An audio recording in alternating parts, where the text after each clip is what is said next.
Welcome. Thank you for joining us for today's webinar, New Power Technologies, Reduce Failures, Improve Reliability, presented by Highland, Molex, and TechBriefs Media. I'm Bruce Bennett, editor at TechBriefs Media, and I'll be your moderator today. This webinar will last approximately 60 minutes, and there will be a question and answer period at the end of the presentation. If you have a question, you may submit it at any time during the presentation by using the Ask a Question box on your screen. Our speakers will answer as many questions as possible at the conclusion of the presentation. Those questions not addressed during the live event will be answered offline. To view the presentation properly, please disable any pop-up blockers you may have on your browser. At this time, I'd like to introduce today's speakers. Doug Jones is a National Distribution Account Manager at Molex. He has over 23 years of experience with Molex and has held roles in customer service, business development, sales management, customer service management, and product management. He has an undergraduate degree from the University of Wisconsin-Madison and an advanced degree from Northern Illinois University. Trent Perkins serves as a group product manager at Molex and is responsible for product managers in charge of development and commercialization of low-power connectors. He holds a degree in electrical engineering. In Trent's previous roles at Molex, he developed solutions for key customers in mobile, industrial automation, non-automotive transportation, and marine markets. Trent has also served as the VP of Operations for a successful automotive-focused web-based startup. Jeff Gaumer serves as a new product development manager for the Molex Power and Signal Business Unit, responsible for the development and commercialization of new high-current power interconnect systems. He's been with Molex since 1986 and has held positions in sales, management, global account management, industry marketing management, and new product development.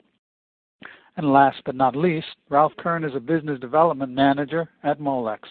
He is responsible for the development of bus bar business in North America for Triton, a recent Molex acquisition. Ralph joined Molex in 1999 as a sales engineer and was a regional distribution sales manager. He holds a Bachelor of Science degree in both computer engineering and electrical engineering. Today's webinar will include an industry overview, followed by discussions on connector features for optimized manufacturability, high current power solutions for system-level packaging challenges, and bus bar challenges and solutions. We will conclude with a summary of today's presentation before beginning the Q&A session. Now, I'd like to hand the presentation over to our first speaker, Doug Jones. Thank you very much, Bruce, and I want to thank Highland for partnering with Molex on this important initiative. Highland's been with Molex as a franchise distributor for over 43 years, and Molex this year is celebrating our 80th year in business.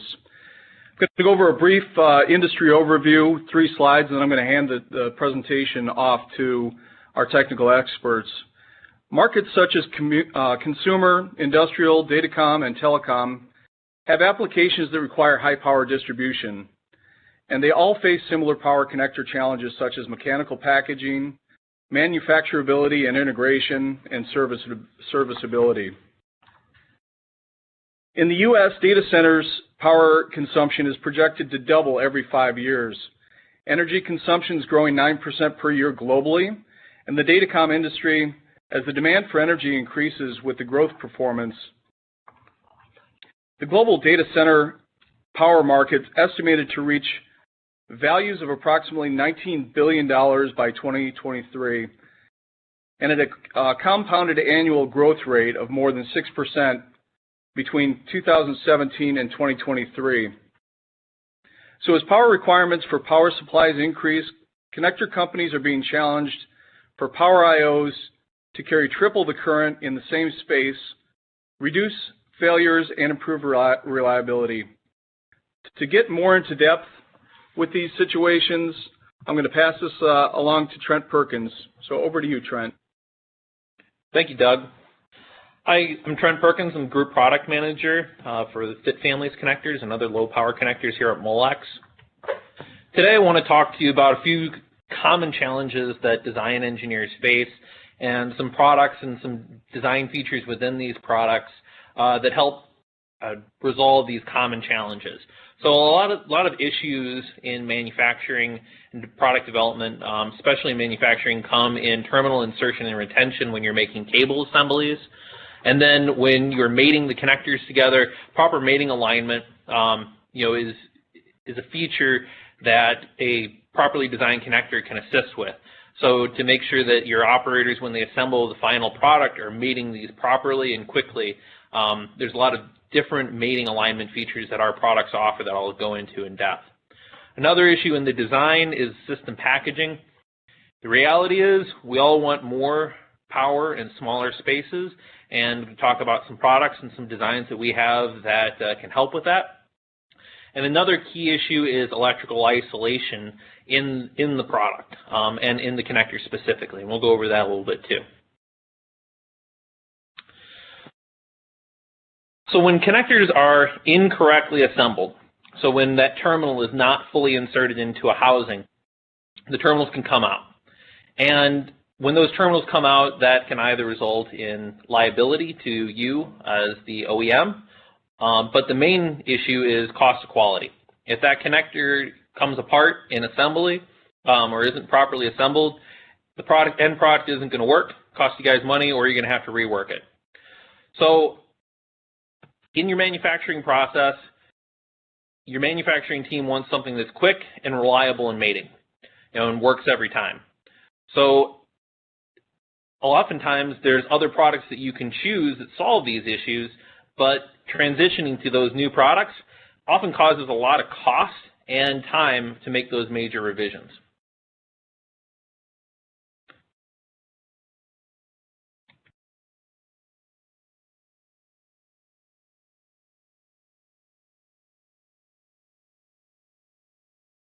So oftentimes in the design, the electrical engineers, when they're designing a PCB, they're leaving less and less room for connectors.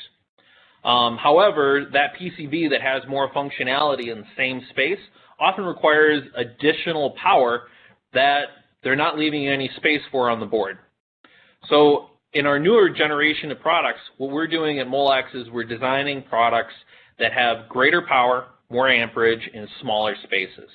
And that's really to make it easier for design engineers to choose something that's going to fit in the available space and meet their power requirements. So that electrical design really minimizes that space for connectors, so more power, smaller spaces. And as we go into our newer designs, the safety agencies in tough environments demand additional electrical isolation.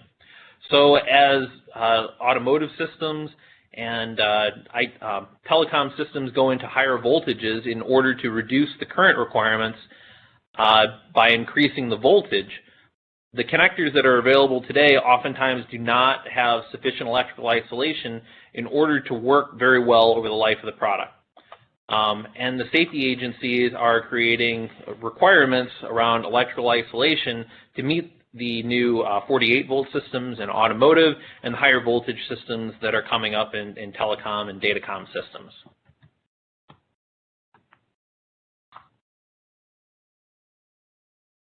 So the FIT families, these power connectors address a lot of the manufacturing issues that are very common in products. So many of the FIT families offer color-coded housings. And what these color-coded housings allow for is the operator to quickly identify which connector goes where. So in many cases, you'll want to put two circuit connectors on a board or two 4-circuit connectors on a board. Maybe one goes to one fan and another goes to another fan. Well, when that's being assembled, the operator oftentimes doesn't know which one to plug in first, or it's very easy to plug the wrong one in. When the connectors are color-coded, it's very easy for the operator on the assembly line to quickly identify which connector they need to plug into and plug it in correctly every time. Then also, we have keyed mating interfaces to all of the FIT families.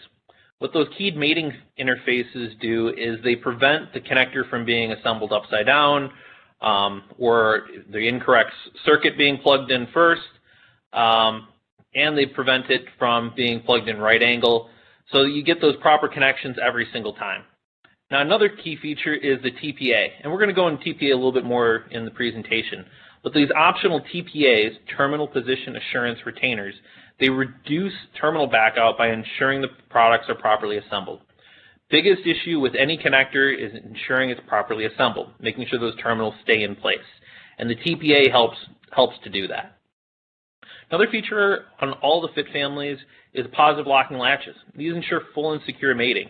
And the key issue with the positive lock and why you want it is in the assembly process. If an operator has a nice positive lock with a nice click sound to it, you're going to get those connectors plugged in correctly, fully, every single time. And then during shipping and handling, if those wires were to accidentally be pulled or the product were dropped, that connector is going to stay in place. And then with a lot of our new Fit Families products, we have low mating force contacts. Now, for a 2-circuit connector, low mating force, high mating force doesn't make much of a difference. But when you're choosing maybe a 12-circuit or a 20-circuit connector, the mating force for those contacts can be extremely high. Now, if it's easy to assemble a connector, it gets done properly every time. So the easier it is for your operators on the assembly line to plug and unplug these connectors, the more reliable that process is going to be in manufacturing. And these new low-force mating contacts assist with that to make it easy to plug and unplug the connectors so that it's done correctly every time. In a lot of our new Fit Families power connectors, we have higher current density options. So the new products such as MegaFit, UltraFit, and NanoFit, we have much higher rated current systems, and that permits greater power density so that you can fit more current in a smaller space that you're being allotted on the board. Another key feature is those fully isolated contacts. So those fully isolated contacts protect the contact during manufacturing, specifically handling of the PCB, and in the end application. So those contacts, because of the fully isolated systems, they're touch-proof. You can't accidentally touch the contact and either damage it or cause a shock. They're resistant to damage during the PCB manufacturing process and mating. Oftentimes with an open pin field header where those pins are just sticking up on the board, gloves that the operators wear catch on those and cause damage. And then also, those fully isolated contacts provide electrical isolation.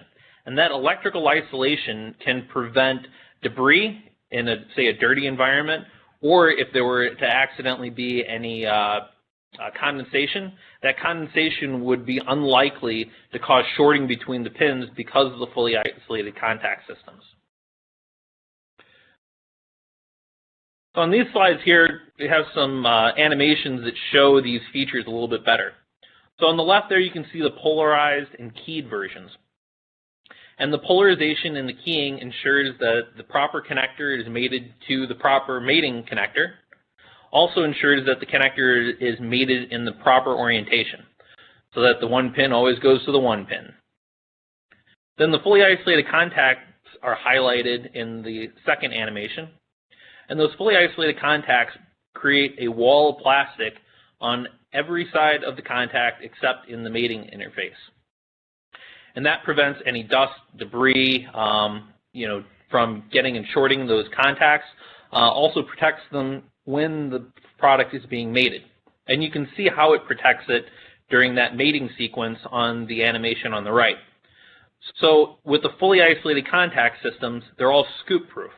And what scooping is when you see that connector come in and hits those pins and bends them.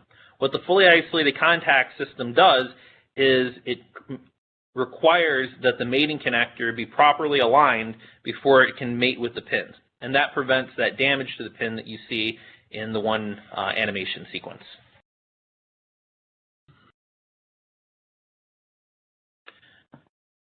Some other common features of the Fit families are the nice positive locking latches. And those positive locking latches, not only do they keep the connector plugged in, but they also provide an audible and a tactile feedback to the operator that the connector has in fact been fully plugged in. All of the Fit families, all of the contacts have multiple points of contact. Multiple points of contact create redundant current paths that ensure long-term performance and reliability. All of the products offer multiple points of contact, with UltraFit and MegaFit offering 6 points of contact for long-term performance.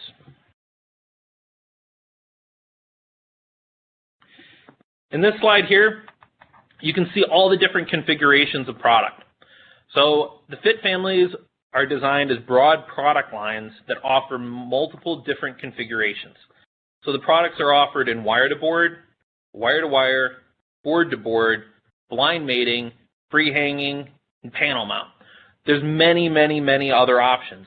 Wide ranges of wire gauges, gold and tin options, as well as many first make, last break options that we offer standard within the product line. You'll also notice that some of these offer TPA as well. So these products here are designed as broad product offerings so that you don't have to make a sacrifice on a PCB space because you want a few extra pins. The products are offered in various different circuit sizes so that you can choose the proper circuit size for your application without having to either choose a connector that's much larger or multiple connectors in order to meet your pin count requirements.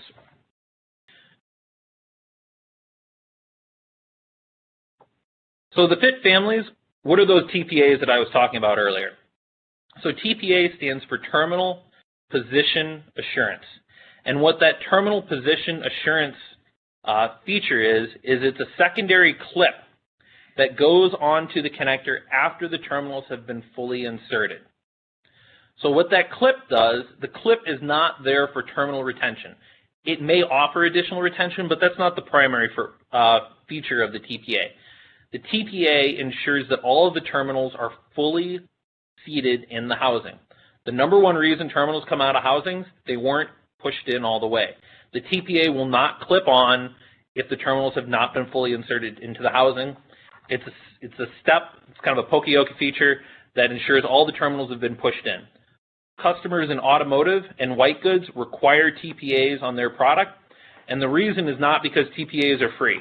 The reason is because TPAs save them money in cost of quality. If your refrigerator doesn't work because one terminal is out of place, it's a $1,000 return and the refrigerator has to then be replaced. If a piece of telecom equipment has to be serviced in the field because a terminal came out of place during shipping because it wasn't inserted all the way, a couple $1,000 piece of equipment's getting returned. Automotive, cars have thousands of contacts in them. If one is out of place, it's a return, well, not necessarily a return, but it's a warranty issue for the vehicle manufacturer.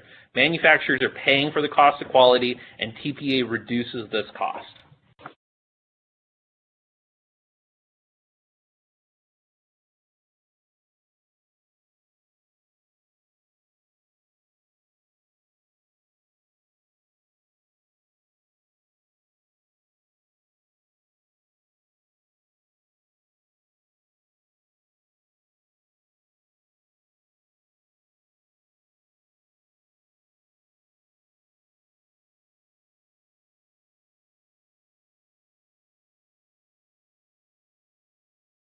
This next chart here, you can see the Fit families, just a quick comparison chart.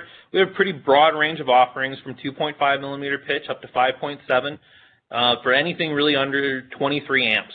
And all these products offer the same features that I've discussed with you today, TPA options, multiple different configurations, gold and tin options, with rather high voltages for UL ratings. Many of them come in surface mount and through-hole options. And then the newer products, such as NanoFit, UltraFit, and MegaFit, are rated above 105C up to 120 for Ultra and Mega, so that you can have greater operating temperature range so that you can either run a higher current or you can meet requirements in your application.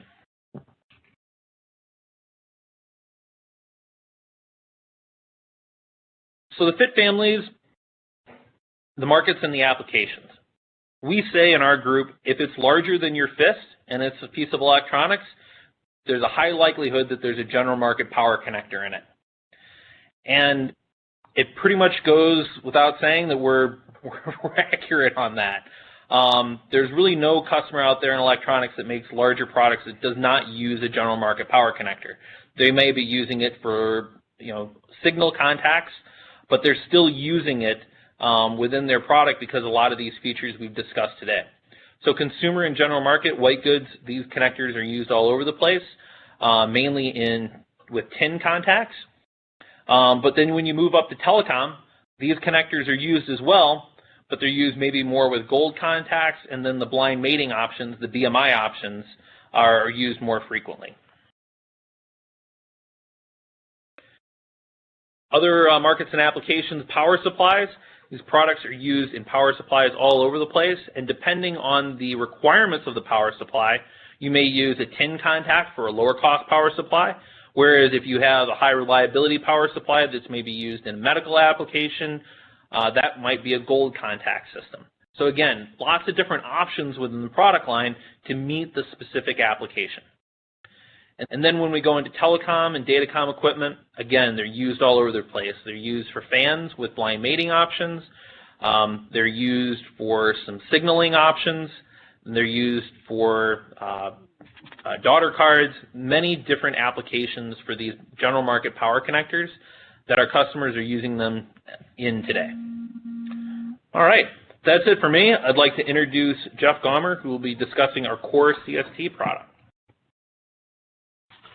Thank you, Trent. Yes, as Trent mentioned, I will be discussing a brand new product that Molex has developed. It's called Coeur CST.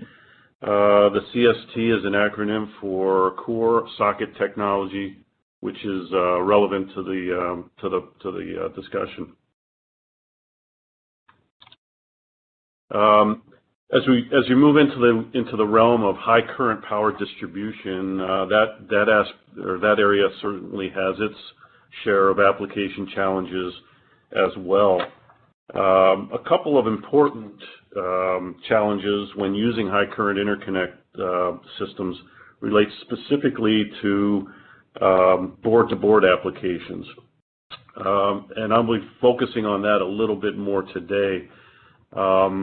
Oftentimes, it is very difficult when you're in a board-to-board situation, and in this case, boards can be PCBs to PCB, or PCB to bus bar, or bus bar to bus bar.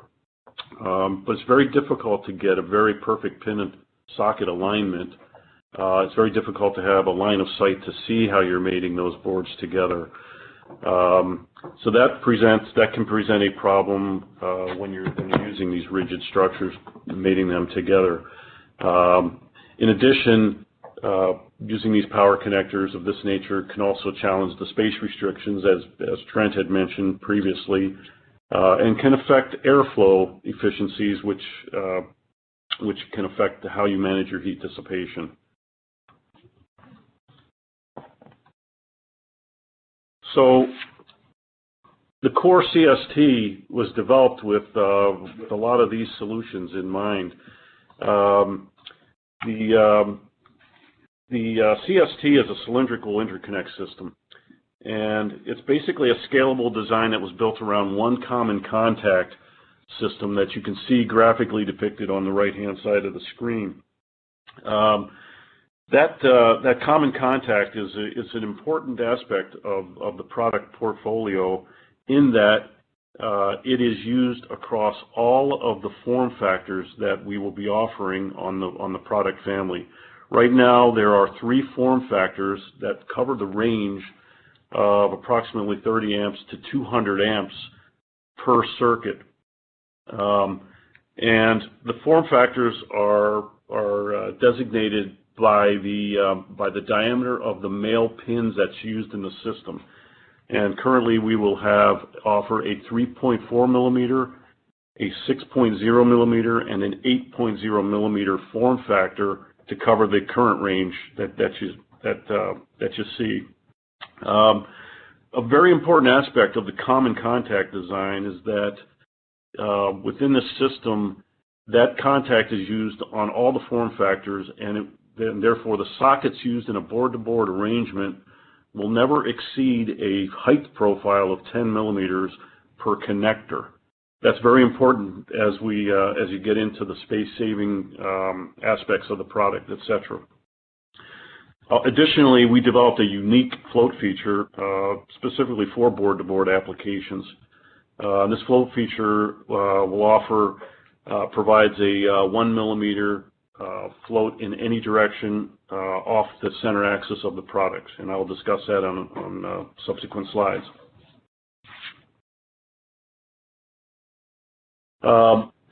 Not to get lost in the discussion on board to board, just to round out that the Coeur CST is a full range product family servicing the board to board and board to bus bar, but we will also be offering this in wire to board and wire to wire applications with crimp contacts and all of the features that go with a normal wire to board and wire to wire arrangement. As we get back into the discussion on the float feature, I obviously mentioned the pin to socket alignment can be very difficult. The solution to that is float, which is offering proper float. Currently in the market, pin to socket float is achieved by basically over deflecting the contact beams in the connector system in the direction that the float is required or needed in. The problem with that is there's a limitation to how far you can deflect a beam before you can damage it, and it can also create potential for increased contact resistance and phenomenon like such as that based on the over deflection, and then what that does on the opposite side of that deflection to the forces on the pin. So with the CST system, we developed a unique feature where we create a core socket, and the top red arrow is pointing to a subassembly, which is a core socket that houses the contacts, and we capture that within a secondary subassembly, which we call float housing, and we have a means of achieving the float within that structure. But basically, the entire core socket will float within that structure.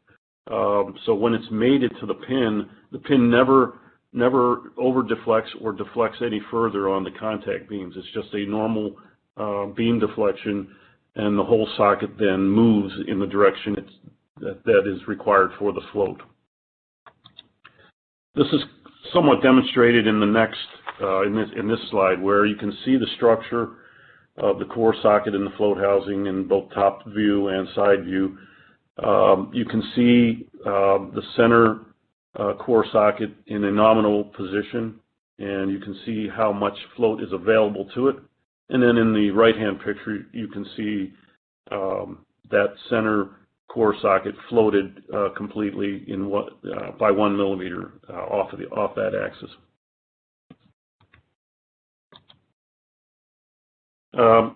So typically in these board-to-board applications, I'm showing a typical mezzanine style application here. It doesn't matter. I'm showing a bus bar to bus bar using a press fit socket and male pin. It can also be a PCB to PCB using a surface mount floating socket. But as you can see with the core socket technology, the CST, you can achieve very low mated stack heights. In this case, I'm showing something that would give you a 5 millimeter mated height when fully mated. I should note that you can also do very tall mated heights and still use the float characteristic. We can achieve you can use this float characteristic in for example, 40 millimeter mated stack heights. It will work, and it will mate properly. There is a limitation to how far you can separate boards and use the float feature based on being too tall, but we do have solutions for that application as well by using an interposer male pin to connect two sockets.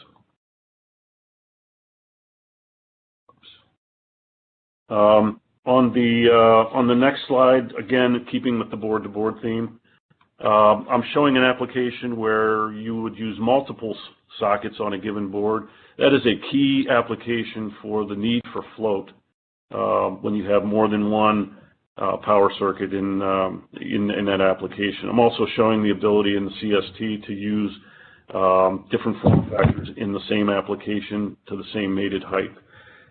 Key to the system is the fact that we can achieve very small mated height, as I demonstrated on the previous slide.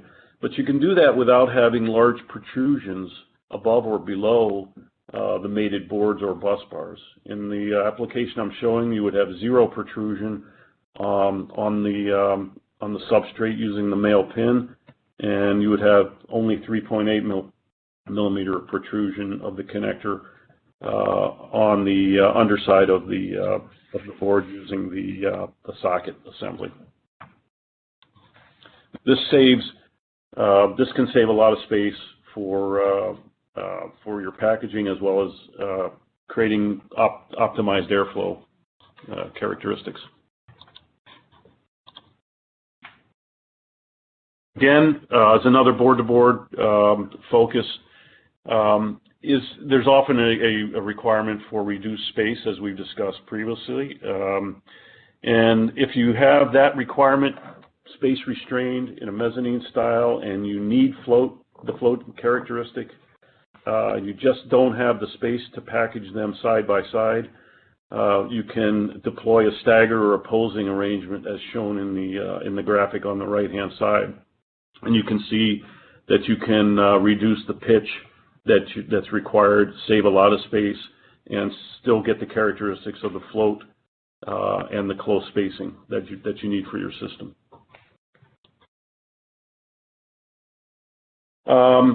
Rounding out on the wire-to-board applications that I talked about earlier, we will be offering crimp sockets, or do offer crimp sockets, that would cover a range of 12 gauge wire all the way through 1/0 wire. And again, it's a scalable system, so we could go larger if needed. We will have normal single and dual row configurations and all kinds of characteristics such as positive latching, first make, last break, vertical and right angle male headers, etc. for the system. We will also have wire-to-wire applications, so we will have crimp male contacts as well. All of these will be available in panel mount configurations, normal configurations. We will have 90-degree crimp sockets as pictured below, so that you can exit a pin very, very sharply at a right angle. And all of the everything I've discussed in board-to-board and wire-to-board, wire-to-wire, will be available in all form factors. Typically, the market for high current power distribution is very broad. This is a very simplistic look at that, but basically typical markets in the telecom, data center type IT equipment area, battery storage, industrial, automotive, and electric vehicle, etc. But anywhere there is a need for high current power distribution, pretty much the CST could be an available solution. So summarizing CST, it's a brand new contact and connector system offered by Molex. There's 3 form factors to cover up to 200 amps at the moment. 1 millimeter axial float provided on board-to-board applications, very low profile and minimal space and protrusions to facilitate packaging, and the product line breadth and flexibility for application solutions for PCB, bus bar, and wired solutions. And now I would like to turn it over to Ralph Kern to continue the presentation. Thank you, Jeff. My name is Ralph Kern. I've been with Molex for 19 years, and I am the Business Development Manager for Molex Triton, a new acquisition for Molex.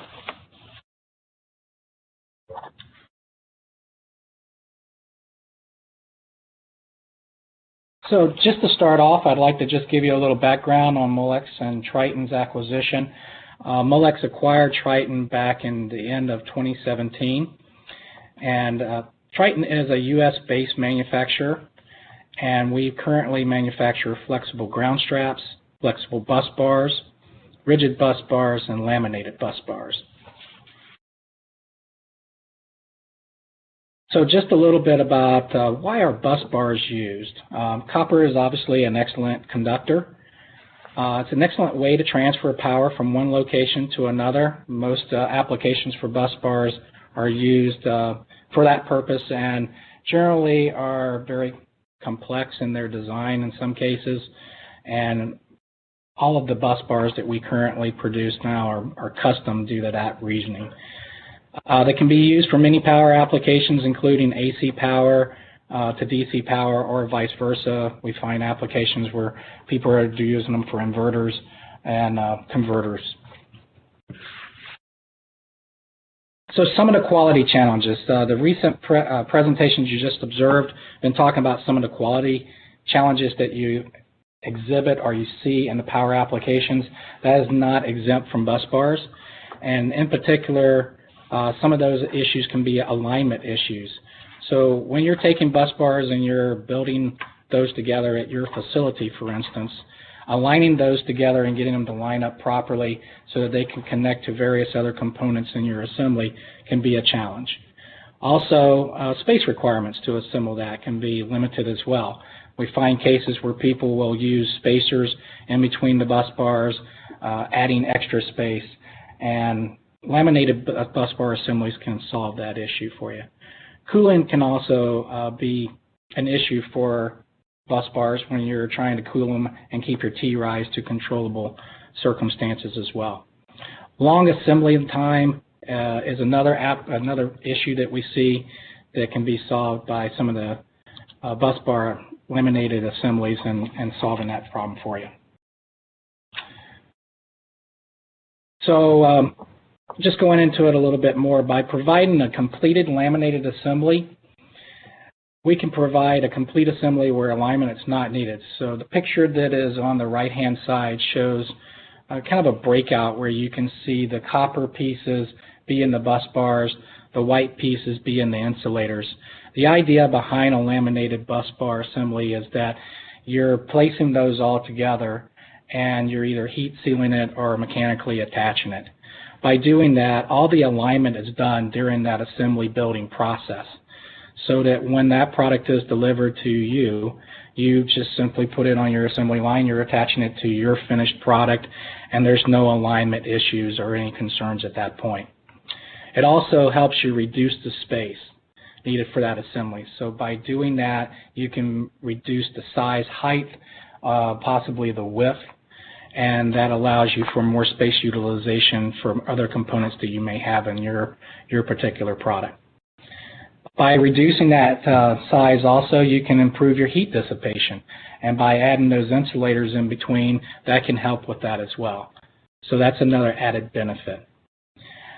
One of the biggest ones is improved production time. So we find in many cases companies will have assembly people sitting on the line putting these bus bars and insulators in place. By reducing it down to an assembly, you can reduce the number of people doing that assembly process and utilize them in other aspects of your assembly process for better utilization and throughput on your production time. So what is a laminated bus bar? So we looked at the previous picture. The picture here on the right is a completed assembly. So it's alternating layers of conductors and insulation, as I mentioned before. Those insulating layers can be made of Mylar, Nomex, rigid plastic, FR4. There's lots of other capabilities as well, but those are the main ones that we work with. Connectors or hardware can be added to the assembly as well. So Jeff's presentation before was very timely, and the fact that CST or core socket technology products are already being utilized for some of our customers that are requesting that on their laminated assemblies and can be utilized. Also in that picture you see there, you will see our PowerMax connector on there. We actually have a customer that is utilizing that in their assembly. Standard PEMs, most people are familiar with those that are threaded bolts, can be utilized as well, or locating pins for any alignment issues that might be addressed by inserting it into your application can be added as well. So the assemblies can be assembled through a mechanical means or adhesive means, as we mentioned before, and the edges can be open, pinched, or edge filled. So I'll explain that just a little bit. So in between the insulators that would be on the top or bottom of a bus bar and then have another bus bar on top of it, if that makes sense to you, can be left open, which means that the bus bars are exposed along the edge. They can be pinched, where that means that we adhesively seal the edges between the two insulators, sealing the edge of the bus bar, or we can actually fill it with epoxy, which is an edge-filled process. Both have their merits, and both have their additional cost involved too. So we can work with you on those applications and any concerns and questions you have about that, giving you information on whether it possibly be needed or not for your application.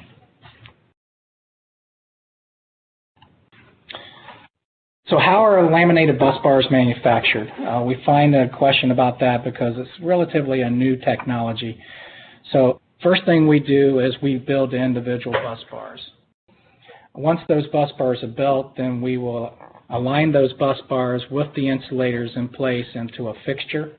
That fixture is then inserted into an oven. And a typical normal time for a laminate is about roughly 30 minutes into the heating process if it's heated.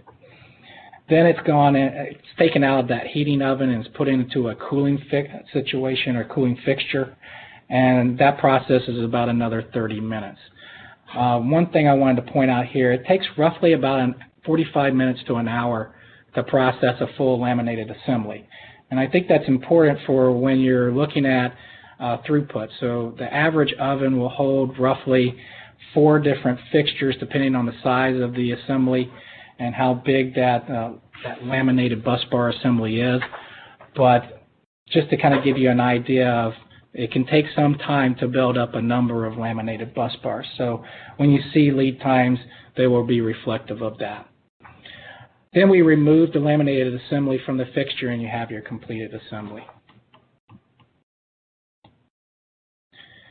So a little bit about the markets. What markets do we see these in? We see it in data centers, uninterruptible power supplies. Some of the manufacturers that make power supplies for data centers are large buildings that are taking line voltage and breaking it down into smaller voltages to be distributed out through a facility. We'll use these laminated bus bars. High-end computers as well. Usually your guys like Seagate or somebody of those means. Industrial, we see it in mining and also in factory automation applications. Also, some of the other applications that you might see it in is AC to DC converters, power distribution systems, server racks, and battery management systems. So just briefly to go over kind of what we look for a quote requirement. We like to have the bus bar drawings, obviously, so we can have the details on how to make the bus bar, what your finishes need to be, your tolerances, and so forth. Also, a step file is very important because we need to understand what the tolerances are in relations to each bus bar and the adhesive insulator so that we properly align it for you. And then also we need to know whether you want an adhesive or mechanical version, what your volumes would be, and any other special requirements that you would require. So with that, I will turn it over back to Doug, and thank you for your time today. Thank you very much, Ralph, and gentlemen, thanks for the time to go through your products. As you saw today, quality challenges can be reduced by choosing the power connectors based on design requirements. And as you've also seen, Molex offers power solutions expertise for connectors and bus bars. Trent Perkins covered the fit families with the mid-range power connectors. One thing I did want to bring up as well that was not in Trent's presentation is that we do offer off-the-shelf cable assemblies at Highland, so no crimp tools would be needed. And you can buy them quickly and prototype what you need. So check with your local Highland website down below for that. Jeff Gaumer covered the core socket technologies with the high current interconnects. And then we finished up with Ralph Kern and his laminated bus bars. So with that, I'm going to turn it back over to Bruce for any open audience questions we've got. Bruce, take it away. Thank you, gentlemen, for a most informative presentation. And at this point, I'd like to remind our audience, If you have a question, you may submit it by simply using the Ask a Question box on your screen. Okay, first question. What do we mean by electrical isolation? In what respect is it isolated? You want to take that one? And what do we mean by electrical isolation? That's the first question there? Mm-hmm. Yes. Okay. So when we say fully isolated, we mean that we are putting plastic all around that contact. So if you look at any of the Fit family's products, you'll see that every contact is isolated in its own plastic silo. So the contacts cannot see, I don't know a good word to use for it, they cannot see each other. So that if you were to have any debris go into that connector, it would have to go from the pin up and around through that silo to the next silo in order to create a path for the current to go through. So our isolation is that every contact is wrapped in its own silo of plastic, both on the receptacle and the header side. Thank you. Next question. We oftentimes just use a connector with more pins to increase the current. Why do we need a larger contact to carry higher currents? So many customers do choose to use current sharing schemes where, say you have two 10 amp contacts and a customer wants to run 15 amps. They would run those 15 amps over those two contacts. Now the issue with that really is not that it doesn't work in some applications. The issue is that long term, that current sharing over multiple pins where you're trying to push more current over to your device by sharing that current over multiple pins, it becomes risky over the life of the product because every pin can have a slight change in resistance over the life. Now, that means that the current isn't shared equally over each individual pin. So one pin will become overloaded, it will degrade, and then that current will be then given off to that other pin that was previously degraded, which will then degrade. So you end up with a single contact carrying way more current than it was designed to, rather than a single contact which was designed to carry the full load of current. And even with the degradation over the life of the product that was designed in, is still going to allow your product to function as specified, whereas current sharing can result in contacts becoming overloaded and connectors melting. Thank you. Okay, let's see what else we have here from our audience. Here's one. Are there current limitations for laminated assemblies? This is Ralph Kern. I'll take that one. So there really are not current limitations as long as the bus bar that is in the laminated assembly is able to handle the current. That's not a limitation. The only thing that would be considered there is what type of edge you put on it, as to whether you want it pinched or epoxy filled. If you're concerned about some arcing issues around that edge, that would be the only possible limitation you might want to consider looking at. Thank you. Do the connectors and bus bars have a short circuit withstand rating?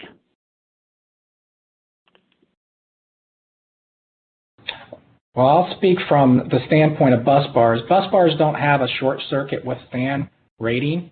Bus bars generally are designed around a voltage and current requirement, and circular mill area dictates whether it can handle that power rating.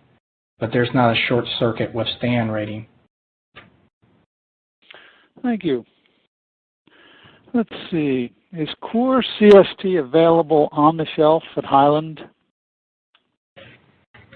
Yeah. Hi, this is Jeff Gaumer.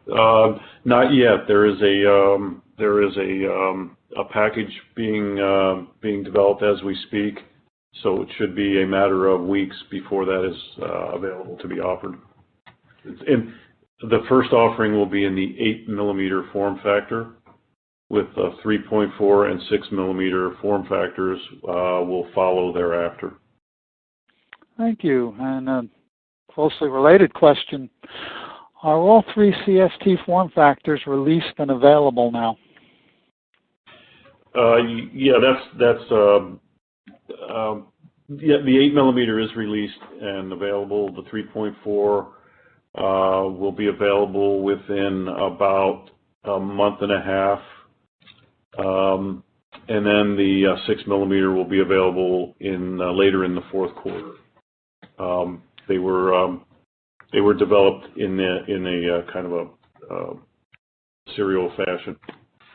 So, but they're all fully designed. They're actually all fully tooled. We're in the stage of completing our various testing regimens for each of the for the two unreleased form factors.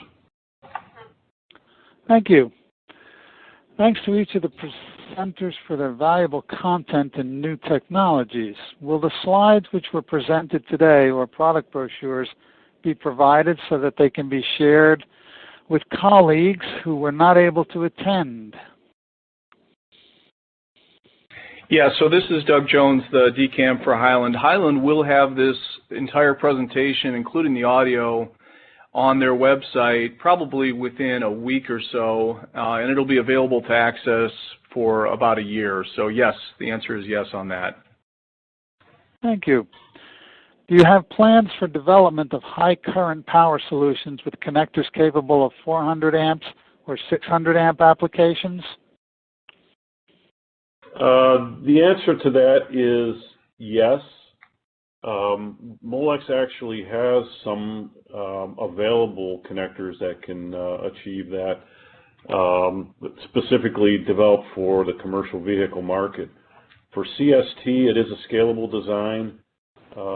We haven't had a request for CST in that current range. We have had requests for the 250 to 350 amp range.